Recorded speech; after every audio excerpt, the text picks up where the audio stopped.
Good evening class. हम पढ़ रहे थे रेजोल्यूशन ऑफ वेक्टर और इसमें मैंने आपको बताया था कि अपने पास कंपोनेंट वेक्टर्स हम पढ़ रहे थे कि हमारे पास कोई एक वेक्टर है और उस वेक्टर को क्या कर दिया जाए, तोड़ दिया जाए। तो वो जो वेक्टर्स अकेला मिलकर जो प्रोड्यूस कर रहा था इफेक्ट, उसके टूटे हुए कंपोनेंट मिलकर क्या करेंगे, वही इफेक्ट प्रोड्यूस करेंगे जो ये सिंगल वेक्टर प्रोड्यूस कर रहा था। ठीक है, तो अब जैसे मैंने यहाँ कहा था कि ये आर मैंने तोड़ दिया, तो इनके मैग्नीट्यूड भी दे सकते हैं। जैसे मैंने वेक्टर फॉर्म में लिखा हुआ है, तो यहाँ पर मैं लिख सकती हूँ कि मेरे पास मान लो कि इसका कोई मैग्नीट्यूड m आया, इसका कोई मैग्नीट्यूड क्या आया, n आया। तो यहाँ पर मैं इसको क्या लिख सकती हूँ, ये भी लिख सकती हूँ कि यहाँ पर मैग्नीट्यूड इसका m था और इसका मैग्नीट्यूड कितना था, n था। ठीक है, और ये दोनों इसके क्या कहलाएंगे, कंपोनेंट कहलाएंगे। अब यहाँ पर एक बात है, जैसे आपको मैं यहाँ पर मैथमेटिक्स से अगर समझाऊँ कि मेरे पास कुछ जो वेक्टर्स हैं वो मैं रिजॉल्व कर रही हूँ, तोड़ रही हूँ उनको।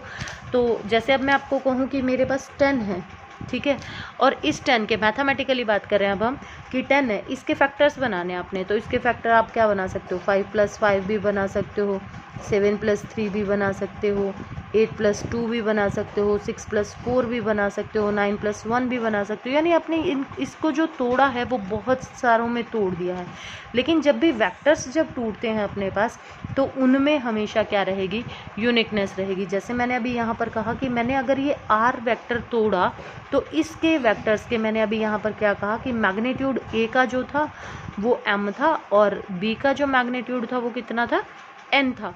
तो यानी कि अगर आप इस वेक्टर को कभी भी किसी भी सिचुएशन में अगर तोड़ते हैं, तो हमेशा इसके यही वेक्टर ही टूटेंगे, कोई दूसरे वेक्टर नहीं टूट सकते हैं। मतलब इन द सेम डायरेक्शन, जो इनकी अलॉन्ग द सेम डायरेक्शन, जो इनकी डायरेक्शन अभी हम दे रहे हैं, जो इनका मैग्नीट्यूड दे रहे हैं। तो इसको प्रूव करने के लिए अब देखो मैं क्या करूं, तो मैंने मान लिया, इसको कॉन्ट्राडिक्टरी से प्रूव करते हैं कि हमारे पास ये आर वेक्टर ही था और ये टूट गया किस में, m डैश में। ठीक है, मतलब हमने इससे कोई अलग ले लिया ये, और प्लस ये टूट गया किसी n डैश में। ठीक है, अब यहाँ पर अपने पास ये वैल्यूज़ मैंने मान ली। अब ये भी आर के बराबर है, ये भी आर के बराबर है, राइट। दोनों इक्वेशंस को क्या कर दूं, on equating both the equations, तो बोथ द इक्वेशंस को क्या करूं, इक्वेट कर दूं, equals to m dash A plus n dash B. इनको सबको इधर ले जाऊं तो m ए कॉमन ले लूं तो m माइनस m डैश ए plus n minus n dash b, और इक्वल्स टू क्या आ गया अपने पास, 0 के बराबर आ गया। तो अब क्योंकि ये वेक्टर्स टूटे हैं, तो ना तो a 0 हो सकता है ना b 0 हो सकता है, तो यानी कि ये भी 0 हो और ये भी क्या हो, 0 हो। तो m minus m dash equals to 0 और n minus n dash equals to 0, तो m equals to m dash और n equals to n dash. तो यहाँ से हमने प्रूव कर दिया कि ये हमेशा कैसे होंगे, यूनिक वेक्टर्स, जो रिजॉल्व होंगे वो वेक्टर्स हमेशा यूनिकली रिजॉल्व होंगे। उसमें कभी भी ये नहीं रहेगा कि एक बार कुछ और कंपोनेंट टूट गए और दूसरी बार कुछ और कंपोनेंट टूट गए। अब इसी को ही आगे बढ़ाते हुए हम कहेंगे रेक्टेंगुलर कंपोनेंट। ये इंपॉर्टेंट है, आगे बहुत सारे जगह पर मैं ये चीज़ यूज़ करूँगी, ये वर्ड यूज़ करूँगी कि मैंने इसके रेक्टेंगुलर कंपोनेंट क्या कर दिए हैं, ब्रेक कर दिए हैं। तो रेक्टेंगुलर कंपोनेंट, ठीक है, रेक्टेंगुलर कंपोनेंट क्या होते हैं अपने पास, कि हमारे पास जो रेक्टेंगल की साइड्स पर टूटें, कि जैसे मैं यहाँ पर कह दूँ कि ये मेरे पास कोई आर वेक्टर है और 90 डिग्री पर, दूसरे शब्दों में कहूँ तो ये अपने पास यहाँ पर क्या हो जाए, वेक्टर्स टूट जाएं। अब यहाँ पर ये जो आर है इसकी वैल्यू क्या होगी, अलॉन्ग एक्स एक्सिस इसको तोड़ रहे हैं तो इसको नाम दे दूँ आर एक्स, और ये अलॉन्ग वाई एक्सिस तोड़ रहे हैं तो इसको नाम दे दूँ आर वाई। इस ए और बी की यहाँ पर मैंने ये वैल्यू कह दी है। तो अब ये जो वेक्टर्स अपने पास टूटते हैं, ये किस तरीके से टूटते हैं, आपको मैंने पहले भी बताया था कि यूनिट वेक्टर डायरेक्शन के लिए यूज़ करते हैं। तो एक्स पर जो यूनिट वेक्टर यूज़ करते हैं वो आई होता है, वाई पर जो यूनिट वेक्टर यूज़ करते हैं वो कितना होता है अपने पास, जे होता है। तो यहाँ पर हम अगर क्या लगा दें, अब इसको मैं कंप्लीट करूँ, इसको मिला दूँ यहाँ पर, तो ये भी किसके बराबर हो जाएगा अपने पास, आर वाई के बराबर हो जाएगा। ठीक है, तो यानी कि यहाँ पर मैं क्या लिख सकती हूँ कि अपने पास यहाँ पर चाहे इसको आर ही नाम दे दूँ कि ये आर एक्स था अपने पास, इस आर एक्स को क्या नाम दे दूँ, ये, और ये भी आर, और यहाँ पर क्या नाम दे दूँ, जी। ठीक है, आर वाई जो था अपने पास, तो ये वेक्टर्स अपने पास टूट जाएंगे यहाँ पर कि अपने पास आर एक्स जो वेक्टर है इसको क्या लिख सकते हैं, R X into I vector, और आर वाई को क्या लिख सकते हैं, आर वाई जे। तो ये कंपोनेंट हो गए अपने पास इसके। और इसको और क्या लिख सकते हो कि हमारे पास टोटल जो वेक्टर होगा वो किसके बराबर हो जाएगा, इसके बराबर हो जाएगा, ठीक है, इनके सम के बराबर हो जाएगा। सिमिलरली आप क्या दे सकते हो यहाँ पर, डायरेक्शन दे सकते हो। और डायरेक्शन मान लिया मैंने कि इसने एंगल जो बनाया है वो एंगल बना है किसके साथ, हॉरिजॉन्टल के साथ बनाया है, तो यानी कि यहाँ से अपने पास राइट एंगल ट्रायंगल तो है ही, तो यहाँ से इनकी मैं अब क्या निकाल रही हूँ, ये हो गया अपने पास 90 डिग्री, इसको नाम दे दो ओ पी क्यू। अब ये ट्रायंगल ले लिया मैंने ओ पी क्यू, तो यहाँ से अपने पास किसके बराबर हो गया, इसकी वैल्यू अगर मैं निकालूं तो R X divided by R, तो ये क्या हो गया, base upon hypotenuse. Base upon hypotenuse क्या देगा, कोस, तो आर एक्स की वैल्यू क्या आ जाएगी आपके पास, आर कोस ऑफ थीटा। तो ये वैल्यू आ गई आपके पास किसकी, आर एक्स की, यानी कि इसकी जो वैल्यू आई वो आपके पास किसके बराबर आ गई, आर कोस ऑफ थीटा के बराबर आ गई। सिमिलरली अगर मैं दिस बाय दिस लिखूं, यानी कि R Y by R equals to लिखूं, तो क्या हो गया, परपेंडिकुलर अपॉन हाइपोटेन्यूज, और परपेंडिकुलर अपॉन हाइपोटेन्यूज क्या देता है, साइन ऑफ थीटा। तो आर वाई की वैल्यू क्या हो जाएगी आपके पास, आर साइन ऑफ थीटा। तो दैट मीन्स इसकी वैल्यू यहाँ पर आ गई आपके पास क्या, आर साइन ऑफ थीटा के बराबर।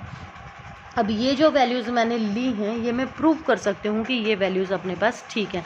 अब देखो हमने ट्रायंगल लॉ तो पढ़ ही लिया था, क्या था अपने पास, r is equal to under root r x square plus r y square plus 2 r x r y cos of 90, ठीक है। इन दोनों के बीच में रेक्टेंगुलर कंपोनेंट था, कोस 90 कितना होता है, 0, तो ये तो हो गया आपके पास 0। यहाँ रखो values, r is equal to, इसकी वैल्यू क्या तोड़ी हमने, आर कॉस ऑफ थीटा का स्क्वायर प्लस इसकी वैल्यू क्या हुई, आर साइन थीटा का स्क्वायर। अब खोलो इसको, तो क्या आ गया अपने पास, r is equal to r square cos square theta plus r square sine square theta. R common ले लो इसमें से, आर बाहर आ गया और ये क्या बन गई, आइडेंटिटी। तो आर इक्वल्स टू आर, यानी कि कंपोनेंट कैसे टूटे हैं, ठीक टूटे हैं, ठीक है। और डायरेक्शन देने के लिए क्या यूज़ करेंगे, हमेशा किसका, स्लोप निकालते हैं, और स्लोप क्या होता है अपने पास, टेंजेंट, और टेंजेंट किसके बराबर होता है, परपेंडिकुलर अपॉन बेस के बराबर। तो ए वाई, या जो आर ले रहे थे आप, तो R Y by R X हो जाएगा आपके पास। तो ये कहलाते हैं इसके क्या, रेक्टेंगुलर कंपोनेंट्स कहलाते हैं। तो ये तो बात की हमने किसमें, 2D में। सिमिलरली अगर आपके पास क्या हो, 3 डायमेंशन हो, ठीक है, तो 3 डायमेंशनल अगर आपके पास है, तो अब आप यहाँ पर क्या ले लें, ये मैंने एक क्यूबॉइड ले लिया,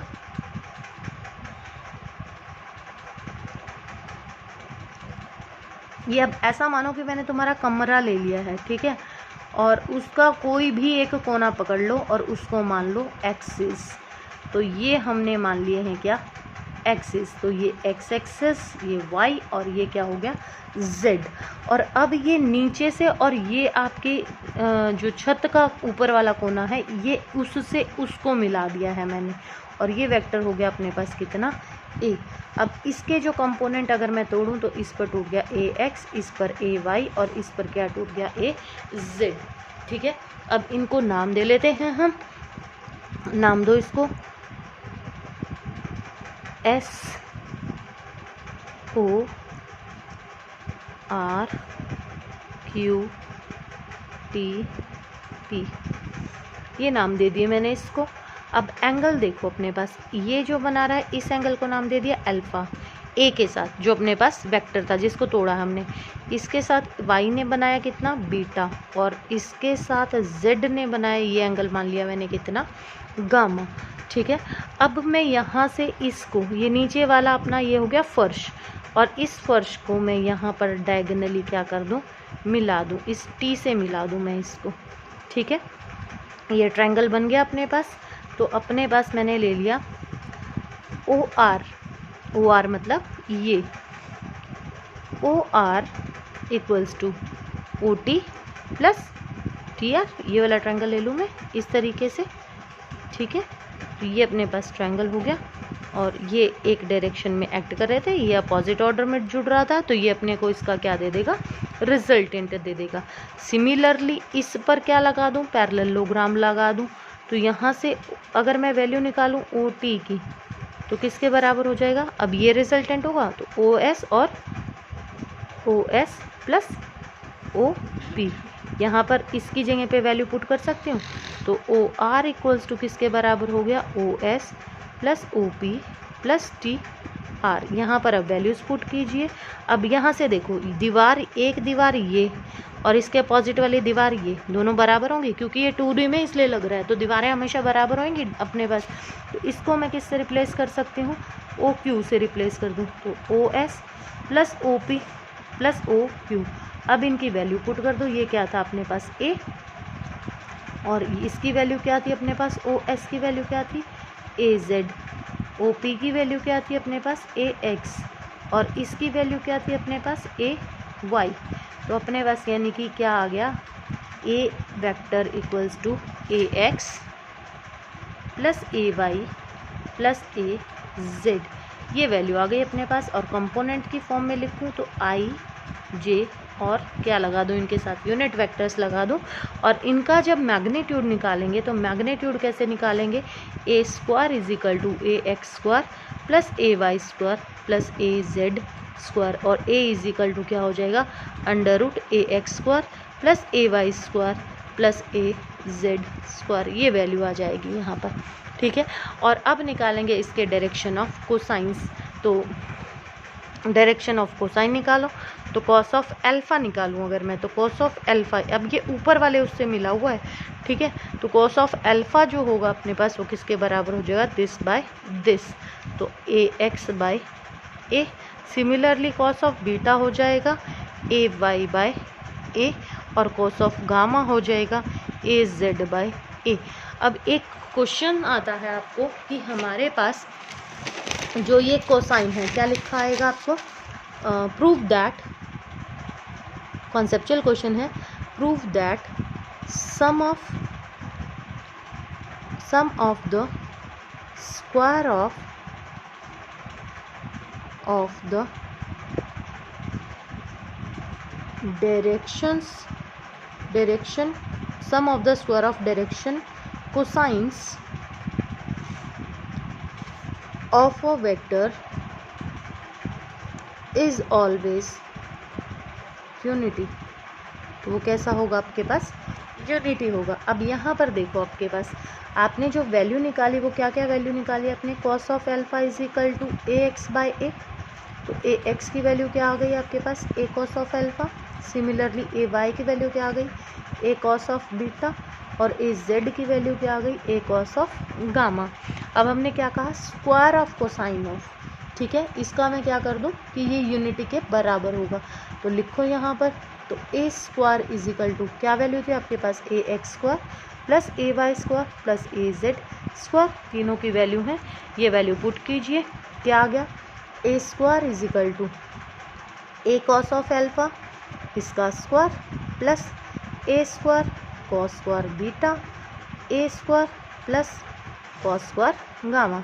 ए कॉमन ले लो इसमें से ए स्क्वायर, तो ए स्क्वायर कॉमन हो गया, cos square alpha cos square beta plus cos square gamma और ये कट गया, तो किसके बराबर आ गया, cos square alpha plus cos square beta plus cos square gamma equals to किसके बराबर है, 1 के बराबर। तो ये हमने इसको क्या कर दिया, प्रूव कर दिया है यहाँ पर, ठीक है। तो सिमिलरली आप पोजीशन वेक्टर्स निकाल सकते हो कहाँ पर, स्पेस में निकाल सकते हो, स्पेस में यानी 3D पर निकालें तो वही कि यहाँ ये कोई पॉइंट मैंने मान लिया P स्पेस में, तो इसकी डायरेक्शंस जो थी वो x1 y1 और यहाँ क्या आ गई z1 पोजीशन जो थी, और यहाँ चले गए, फिर हम इसको पॉइंट को यहाँ ले गए, तो यहाँ वैल्यू होगी x2 y2 और z2, तो यानी कि यहाँ से आप इसकी क्या निकाल सकते हो, वैल्यूज़ निकाल सकते हो कि आपके पास यहाँ से यहाँ डिस्प्लेसमेंट भी निकाल सकते हो इसमें से घटा के जैसे पहले निकाली थी, और सिमिलरली ये पोजीशंस आ जाएंगे आपके पास क्या, एक्स वाई और जेड की, ठीक है। अब इन जो ये हमने कंपोनेंट जो रिजॉल्व किए हैं, इनका यूज़ कहाँ करते हैं हम, तो कुछ एप्लीकेशंस बता रही हूँ मैं आपको इसकी।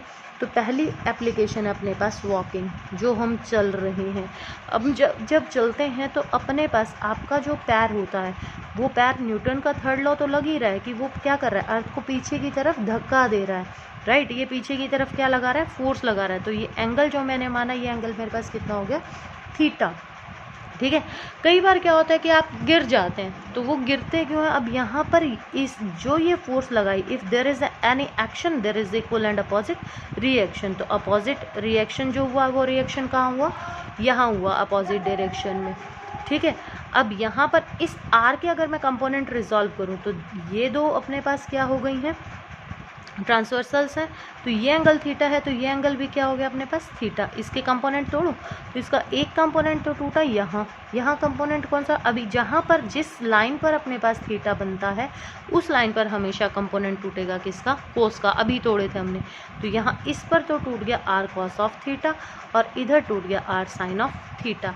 अब जो हमारा वेट है वो हमेशा एक्ट करता है कहाँ पर, वर्टिकली डाउनवर्ड, यानी कि टूवर्ड्स द, कहाँ यूज़ हो रहा है ये अपने पास, towards the centre of the earth. तो इधर अपने पास ये क्या करेगा, एक्ट करेगा। तो यानी कि हम अगर अपने पास जो यानी कि वेट है, वो तो कौन सा कंपोनेंट बैलेंस कर रहा है, ये कंपोनेंट बैलेंस कर रहा है। और ये जो अपने पास फैक्टर है आर कॉस ऑफ थीटा, जो हॉरिजेंटल कंपोनेंट है, अगर ये क्या है, R cos of theta is greater than friction,